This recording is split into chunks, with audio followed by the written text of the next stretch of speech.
지금 오늘 여러 신문에서 청와대가 송영무 경질 이렇게 시사하고 있다. 그래서 급선회 했다. 경질 자르는 쪽으로. 이렇게 보도가 나왔는데, 이렇게 보도가 나오다 보니까 청와대 고위 관계자가 그런 적이 없다고 반박을 했고, 대통령의 고유 권한이라고 말을 했습니다. 그런데 오늘 언론의 내용에 보면 하극상 논란에 사실상 장관으로서 리더십이나 이런 장관을 유지할 동력이 상실되었고, 자신들이 원하는 맹세기 군 개혁을 할 힘이 없다. 대통령도 계속 맡기기가 어렵다. 그래서 군 출신한테 한 번 더 맡길 생각이다. 이러면서 후임 장관 후보로 전직 참모총장 등이 거론까지 되었습니다. 그래서 청와대는 더 이상 끌고 갈, 엄호할 명분이 없다 하고, 군 안팎에서도 장관이 망신을 너무 당해서 지력을 발휘하기가 어렵다. 송영무 측은 자진 사퇴를 말할 시점이 아니다라면서 지금 시간이 지지부진 이렇게 끌고 왔습니다. 그런데 이틀 연속으로 말은 한쪽에서는 흘리고 한쪽에서는 아니다라고 이야기를 하고 있는데, 여기에 이제 희한한 일이 하나 벌어졌습니다. 여기 뒤에 보면 저 송영무고, 송영무 바로 옆에 저 마이크 같은 거를 여러 개를 들고 있는 사람, 저 친구가 임태훈이에요. 최근에 한국당과 뭐 군인권 센터 소장으로 있으면서 무슨 온갖 지금 이런 기무사 문건 같은 것을 밖에서 빼가지고 흔들어 제끼고 이러면서 겸사 논란의 정권의 일종의 치어리더로 앞장서는 인물이지요. 그래서 김성태 원내대표가 정체성이 의심스러운 사람이 군 인권이나 개혁에 앞장서는 것은 옳지 않다라고 말을 했더만은 그게 개인의 어떤 인권에 대한 모독이다라고 지금 논란이 벌어졌는데, 김성태 원내대표가 좀 더 정확하게 말을 해버렸어야 된다고 봅니다. 저 사람은 자신이 게이라는 부분을 커밍아웃을 하고 양심적 백력 거부, 그런 게 양심인지 모르겠지만은 주장을 했습니다. 그래서 1년 6개월인가 깜빵에 갔고 1년 4개월을 살고 아마 특별 사면을 받았을 거예요. 그런 사람이 이제 나오고 난 다음에 군인권 운동을 한다고 지금까지 저러고 있습니다.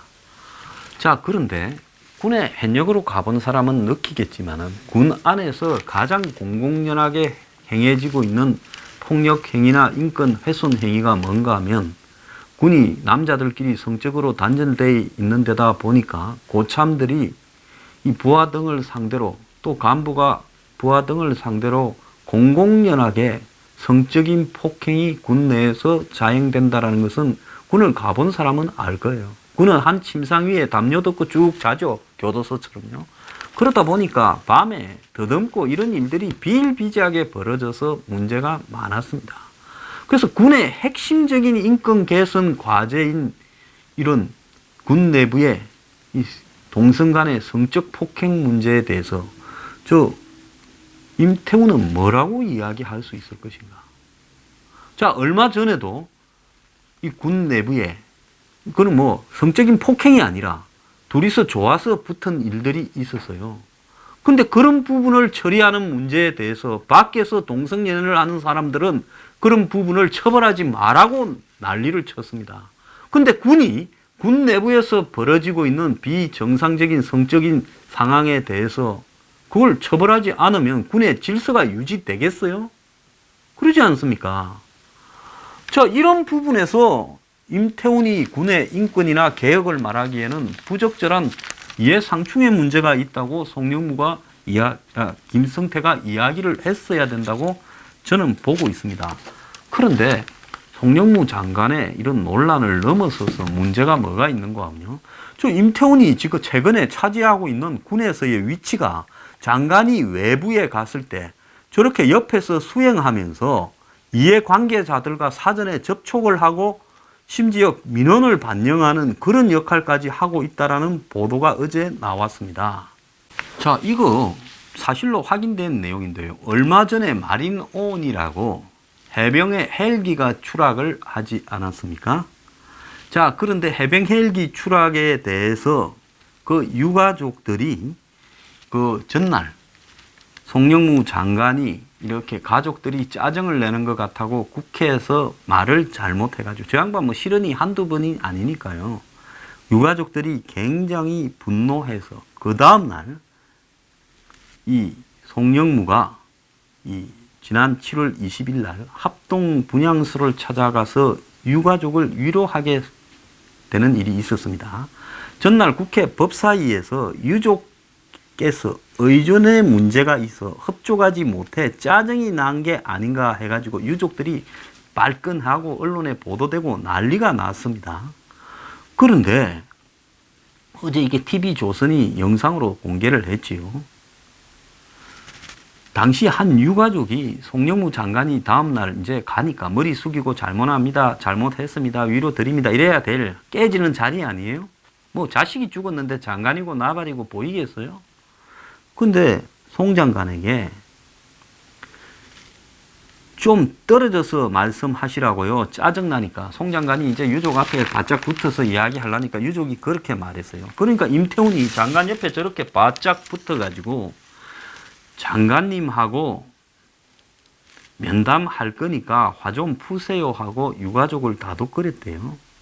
그리고 가식적으로 악수한다라는 항의에 임태훈이가 나서서 저랑 약속했지요. 무례하게 서로 안 하기로라고 또 말하기도 했다는 겁니다.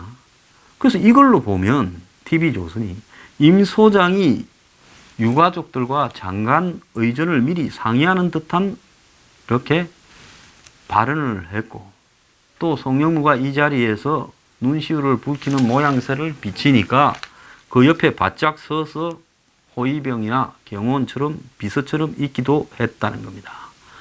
그래서 도대체 임태훈이 국방부에서 차지하는 위치가 뭐길래 저런 일을 했는가에 대해서 질문을 했지만은 답을 안 했고, 국방부는 임태훈이 군인권위원 자격으로 현장에 있었다는 설명을 내놨습니다. 김건식 교수는 임태훈이 정치적 중립성을 지키고 있냐 하면서 의구심을 제기했는데요.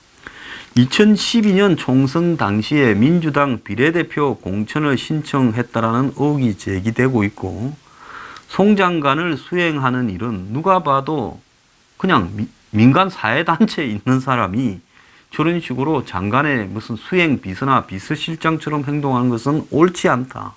시민단체 수장을 하려면 당적이 없어야 되는 게 기본적인 거고, 송영무가 기무사의 의혹을 덮으려고 할 그런 논쟁이 있을 때 임태훈이 어떤 장소에서 저랬다 하면 뭔 소리를 듣겠어요? 한마디로 군인의 인권을 위해서 노력한다라는 저 민간단체, 사회단체의 대표가 지금 기무사 계엄문건과 관련되는 문제에서 한편으로는 자기가 발표해서 군을 때리면서 또 한편으로는 장관 시다발이나 장관의 중간에 브로커처럼 행동한다면 저게 옳은 거냐는 겁니다. 자, 이러니까 지금 김성태 원내대표가 뭐라 했는가 하면, 기무사 계엄문건 논란과 관련해서 해당 문건의 유출 경위와 현 정권과 군인권센터의 관계에 대해 국정조사를 추진하겠다고 예고를 했습니다. 이거 해야 돼요. 왜냐하면 이 마리논 장례식 때 유가족한테 하는 행동을 보면 미리 지가 가가 유가족 만나갖고 장관이 와서 사과할 거고 이렇게 성의를 보일 거니까 장관 왔을 때 고함 지르지 말고 예의를 갖춰줘서 이야기를 하고 따로 면담도 하자. 장관 면담하고 하는 게 얼마나 중요한 게 뭐냐. 이런 거는 브로커들이 하는 짓이고요. 아니면 장관의 비서실에서 해야 될 일이지요. 근데 왜 임태훈이 지금 군이 잘못했다고 기무사 문건을 흔들어서 한편으로는 송영무를 떡을 만드는 사람이, 송영무가 누가 빼줬냐, 기무사에서 빼줬냐, 뭐 이러지 않았습니까? 근데 또 한편으로는 송영무를 위해서 또 저렇게 하고 있어요. 그러면서 군의 인권위원을 맡고 있다는 거예요. 아니, 지가 이제 정권이 바뀌어서 과거에는 군을 단골로 공격하고 비판하던 위치에서 이제 군에서 무슨 각종 위원회에 위원 하나 맡았다고, 그거 뭐 대단한 겁니까? 저는 수십 개 했어요, 그런 거. 그렇다고 지가 먼저 가가지고 다 섭외해놓고 이제 코너에 몰린 장관, 자기가 코너에 몰도록 역할도 했지요. 기무사 계엄문건 그걸 가지고요. 그래 놓고는 이번에는 또 송영무를 생각해주는 척 거강꾼 역할을 하고 있어요. 그럼 국방부는 장관 옆에 비서, 관이나 수행 비서는 없고 뭐 합니까? 그래서 송영무의 최측근 의전 참모로서 지금 역할을 하고, 이 군인권 센터라는 것이 문재인 청와대의 하청업자냐. 그 많은 사람들은 이게 무슨 국방부의 기관으로 생각하고 있다.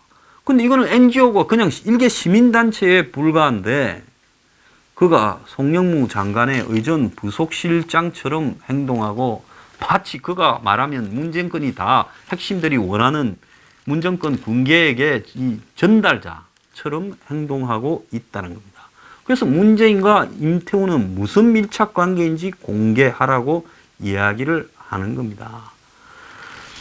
그래서 송영무가 자신이 말을 잘못해서 마리논 희생자 유가족을 위로하러 갔는데, 이 임태훈이가 송영무 옆에서 낄 자리가 아닌 거죠. 지는 군대 가지도 않아 놓고 군대 갔다가 소중한 자식들이 개죽음을 한 자리에 지가 가가지고 왜 중재를 하느냐는 겁니다.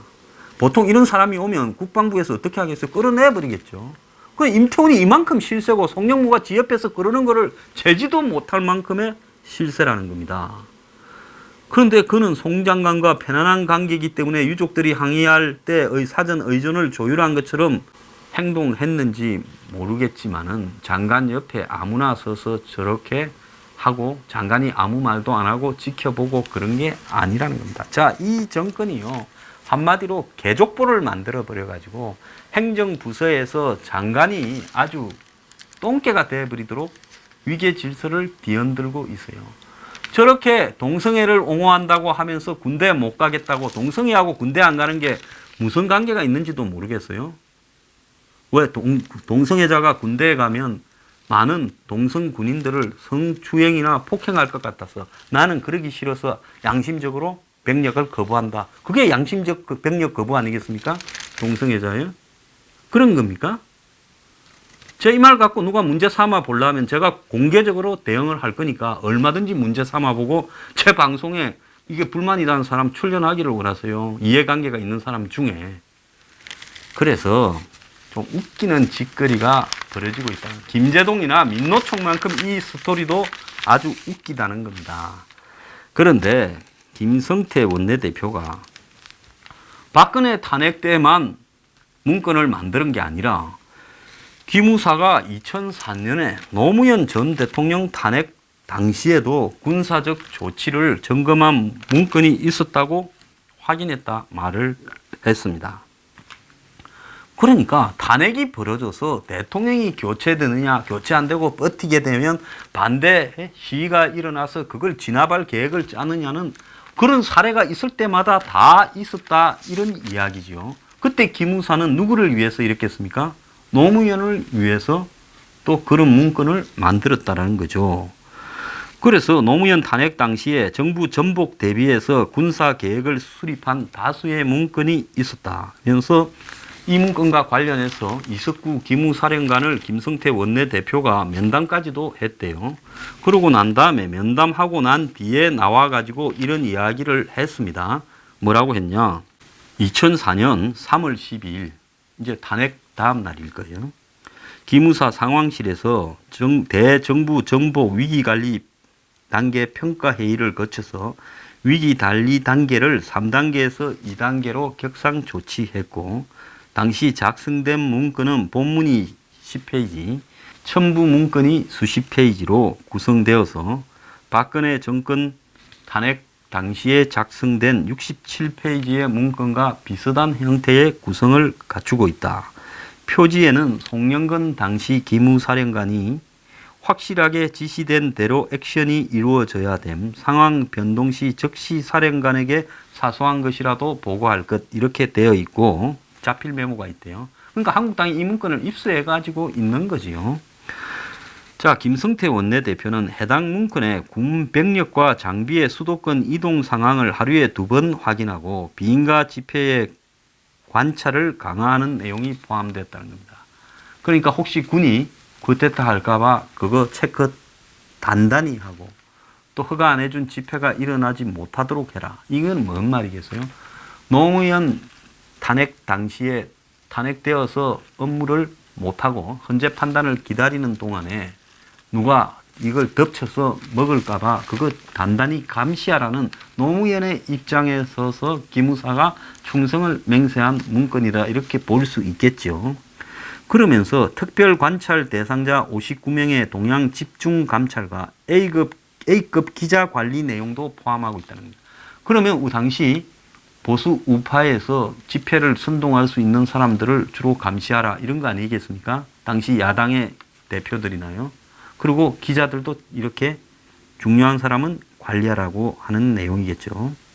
자, 계엄이나 위수령이라는 말은 없었지만은 결국은 기무사가 이 탄핵 당시에 정치적으로 대응을 이렇게 검토한 문건이라는 측면에서는 계엄이나 위수령이 있건 없건 간에 거기에 준하는 내용을 똑같이 한 겁니다. 자, 이석구 기무사령관은 통화에서 논란이 되고 있는 계엄 문건은 송영무 장관에게만 보고됐고 그 문건을 누구에게도 유출한 사실이 없다 했습니다. 자, 이철희 의원이나 또 청와대 김의겸 대변인이나 아까 말한 임태훈이가 그걸 들고 흔드는 차원에서 정권 차원에서 유통시켰다, 이렇게 봐야 되는 거죠. 그러니까 정권이 그 문건을 어디에 지시해서 받았다라는 겁니다. 그러니까 기무사가 자신들은 안 했다라고 하고 말을 못하는 거겠지요. 그런데 기무사는 김성태 원내대표가 이야기한 노무현 정권 때 2004년의 문건이 2016년의 계엄 문건과는 다르다고 또 이야기를 했다는 겁니다. 당시에는 기무사가 본년에 대전복과 관련한 위기 관리를 한 것이고 이번에 2016년 건은 계엄령을 검토한 문건이기 때문에 다르다라고 말을 했다 합니다. 그래서 이번에 문건은 계엄령 검토 문건이고 당시 2004년 문건은 노무현에 반대한 쿠데타를 막기 위한 조치라는 거예요. 그렇게 말하면 되는 겁니까? 근데 왜 민간인을 감시합니까? 왜 기자를 관리해요? 결국은 정권을 위해서 나름대로 그 입장에서 기무사가 힘 좀 쓸 수 있는 일은 다 써보려고 계획한 거 아닙니까? 자, 남이 한 거는 문제고 지가 한 거는 문제가 아닙니까? 그래서 이런 문제나 저런 문제나 똑같은 부분인데요. 항상 자기들만 정당하다고 우기고 있습니다. 자, 그나저나 임태훈이 너무 잘 나가는데요. 내가 하나 조언을 해주자면 오래 사는 사람으로 저렇게 설치면 곧바로 망가지는 거는 더 빨리 망가지게 돼 있다는 겁니다. 내가 임태훈이라면 언론에서 사라지겠어요.